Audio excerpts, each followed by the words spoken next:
Once upon a time, there was a people who possessed a considerable knowledge, a civilization whose messages have been handed over to us through time, a people whose prophecies have impressively started to come true. The Mayas. The eternal charm of mystery encloses the deep knowledge of this ancient civilization, whose memory has been lost in the mists of time. The Mayan calendar is known and studied by dozens of researchers. In fact, many believe that it holds a prophetic message. However, its decoding is not yet complete. The Mayas were convinced that time is cyclic. Every 5,125 years, an era would end, simultaneously opening a new one. In South England, for a few decades, an incredible phenomenon has been taking place, fascinating and unsettling at the same time: the crop circles. Moreover, during the last few years, the mystery has become even more intriguing. On the crop fields, incredible Mayan figures started to appear. Is it possible that an incredible connection is concealed between the Mayan prophecies and the crop circles? Who or what could draw these pictograms with elements that join together past, present, and future?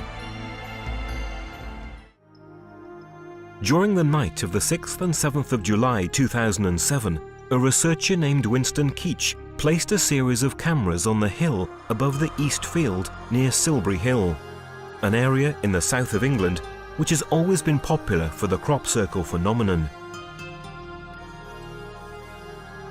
Other researchers joined Mr. Keach.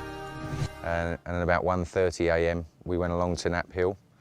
Arriving there, we met up with the cameraman that I'd met earlier in the day in the cafe, and he had a set of cameras with him on top of the hill, and he explained to me that he had some more cameras set up in his vehicle which he'd pulled through and parked on the hill overlooking Eastfield as well. When I got there, he told me that the two cameras that were in the car were infrared and visible light capabilities and very sensitive. Also, the cameras he had were on the hill with him was a still camera which had a long exposure, an image enhancing device, and also another very light sensitive camera. He showed us a scan of the field with the image enhancer, and we could see clearly at that time, about 1:35, that there were no formations in the field of Eastfield or the surrounding fields next to them. And then just after 3, there was a big white flash of light that completely encompassed the landscape. That reminded Wynne that he needed to go down to his vehicle and change the tapes over. So he went down to the vehicle, changed the tapes and came back. And then just as some light creeped in, just as some clouds must have moved away, there was a very imperceptible shadow that we could see on Eastfield. So I asked Wynne to look through his camera on the hill. He opened the viewfinder and looked through it and then said to us, "You better get up and look at this." And it was at that point, which was about 3:45 in the morning, that we discovered there was a very significant formation in Eastfield. On later analysis of the footage that was taken in the car, there were two cameras running constantly all night from about 11 o'clock until 5 o'clock. So it completely covers the field. If any light would have been in that field, it would have been detected. And we've got cars and vehicles driving past at various times that are all logged, and the times of them are logged. So we know that the tapes are running for that period of time. There's about 16 hours of footage in total. Nobody could have been doing this formation. If there would have been 1/200th of a candle light of light in that field, these cameras would have picked it up. And plus, I feel that we would have seen it from the hill as well, because we were constantly maintaining an observation down on Eastfield. Quite apart from the logistical aspect of making the formation like this, the complexity, the size of the formation, the fact that the circles are ovals so that they look circular from the air. However, there is more to be surprised about. When they watched the recorded tapes, Gary King and the others realized that the cameras had caught the beam of light that reminded Wynne to change the tape. When we analysed those tapes, we found that the first visible signs of the formation through the lenses of those cameras was actually at 3:20 a.m. and that the light flash that was picked up on the end of the first tape registered for 3.5 milliseconds as an EM pulse, which is very similar to a bolt of lightning. And it was 7 minutes after that, at 3:20, that first signs of the formation were picked up by the cameras in the car. But we again didn't see them until about 20 minutes after that. As far as I know, this is the only time that anything like this, where continuous footage, continuous tapes have been running all night and captured the field and eliminated any evidence of anybody being in there with any laser alignment measurement devices or lights of any kind. As far as I know, this is the best footage and most comprehensive footage available of when a crop circle takes. A crop circle appeared in the space of one night. An incredible event caught by Winston Keach's cameras and witnessed by Gary King and Paula. Finally, this is the definite proof that crop circles have an alien origin.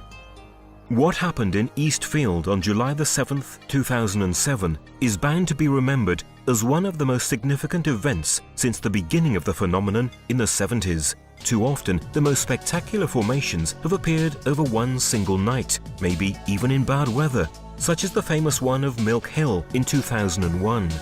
The greatest pictogram ever appeared until then, consisting of 409 circles occupying an area of 90,000 square meters. Such events give even more credit to the theory of the non-human origin of the crop circles. And the appearance of Mayan figures and symbols in wheat fields would suggest that the mysterious architects of the crop circles want to draw our attention to current events and towards the end of this era. Actually, the use of the term prophecy regarding Mayan people is not quite correct. The Mayas, in fact, had identified regular cycles of time occurring in the universe. On the basis of this knowledge, they were able to predict centuries in advance astronomical events of great importance, which would affect the whole of mankind. To calculate these cycles, the Mayas had developed a complex system of calendars that they used in order to synchronize their existence with the flow of events and of cosmic energies. The shorter cycle that they calculated was 52 years long and was obtained through the interaction of two different calendars: the sacred calendar, called the Zolkin, and the civil one, called Harb. The Zolkin was formed by 13 months of 20 days each, for a total of 260 days, corresponding to the average length of gestation of a human being. The Harb calendar was made up of 18 months of 20 days each, for a total of 360 days. In order to obtain the solar year 365 days long, there was an addition of a 5-day month called Uabe. According to their studies, our solar system undergoes a circular motion toward and away from the center of the galaxy, the Milky Way, which lasts 25,625 years. The Mayas called this cycle Galactic Day and subdivided it into 5 subcycles of 5,125 years each, which they considered as individual eras and were called suns. At the end of each sun, they presumed that a strong energy flow would be generated from the center of the galaxy, causing a strong and unusual solar activity associated with global catastrophes. In fact, in 1997, the SOHO spacecraft detected an energy flow from the center of the galaxy, and a few years later, the Sun entered a very strong activity cycle. This gave scientific support to what had been anticipated by the Mayas. Also, the Mayan forecast regarding the energy coming from the center of the galaxy appeared in a crop circle on July the 13th, 1996 in West Kennet. The figure shows the Mayan symbol Hunab Ku, which represents the galactic center. You can clearly see rays coming out of its perimeter. Next to Hunab Ku, there are the crescent moon and a comet. How is this connection possible between the Mayan prophecies and the crop circles? The Mayas remembered that already 4 suns, namely 4 cycles of 5,125 years each, had elapsed since the beginning of the Great Cycle or Galactic Day. Thus, according to their calculations, we are now at the end of the era of the 5th sun, which began on August the 13th, 3114 BC and will end on December the 21st, 2012. During this period, the Mayas predicted new upheavals on our planet and a great spiritual renewal in humans. The survivors would have started a new golden age. a change that, according to some researchers, has already begun. On the 13th of August 2000, near the Chilbolton Military Radio Telescope, appeared a beautiful crop circle that could not be deciphered.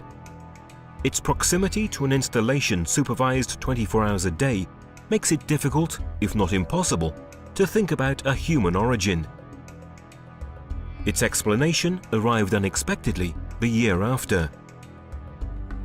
In fact, in the same field, on August 14, 2001, a new pictogram appeared. This time, however, it was not the usual symbol.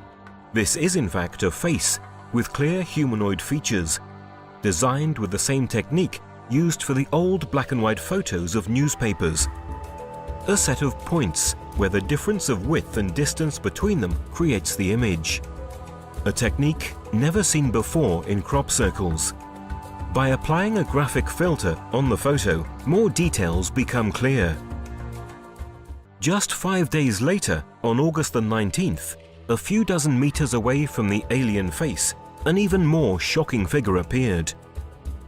It seemed the reply to the binary code message transmitted by the Arecibo radio telescope in 1974.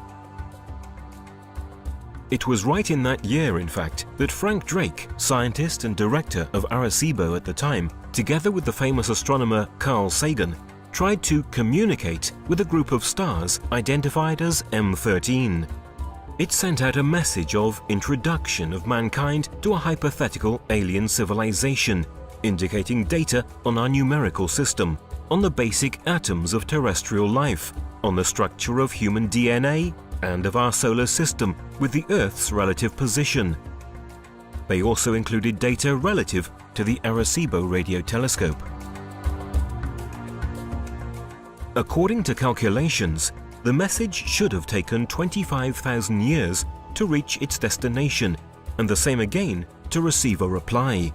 A really long time, let alone the fact that no one could tell whether that group of stars really hosted a supposed alien civilization.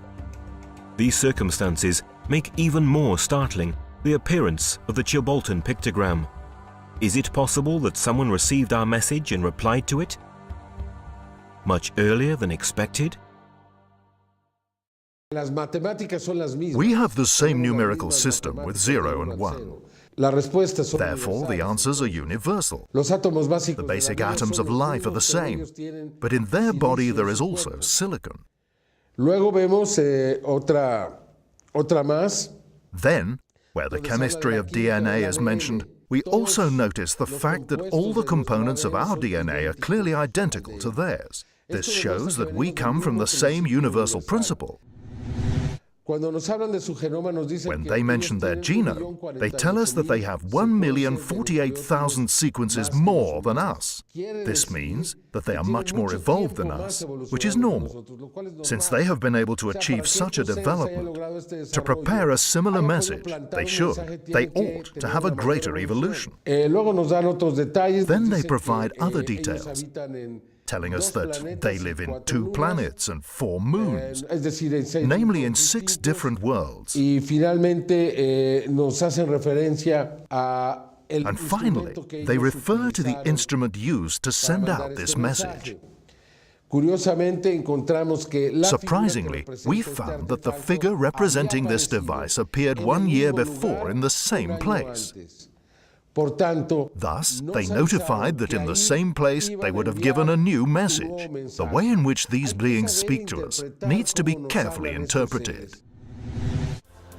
The elements involved in the Chilbolton pictograms are astonishing. Is this really the reply of an alien civilization? Is it fake or real? The Mayan Dresden Code announces that, starting from the 1991 eclipse, it has begun a process that will lead humanity to the encounter with the Lords of the Stars. Are these events part of it? We could still carry on describing further data and symbols related to the knowledge and prophecies of the Mayas, which have appeared in the extraordinary English crop circles. Could the Mayas really predict future events? Do these warnings have a real foundation?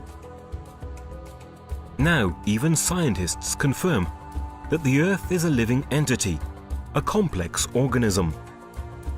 The message coming from the ancient Mayas and modern crop circles appears to be the same. A change of conscience is absolutely necessary, as never before in human history.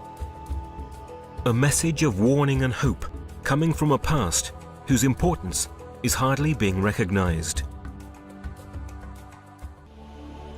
And this is what the creators of the pictograms did.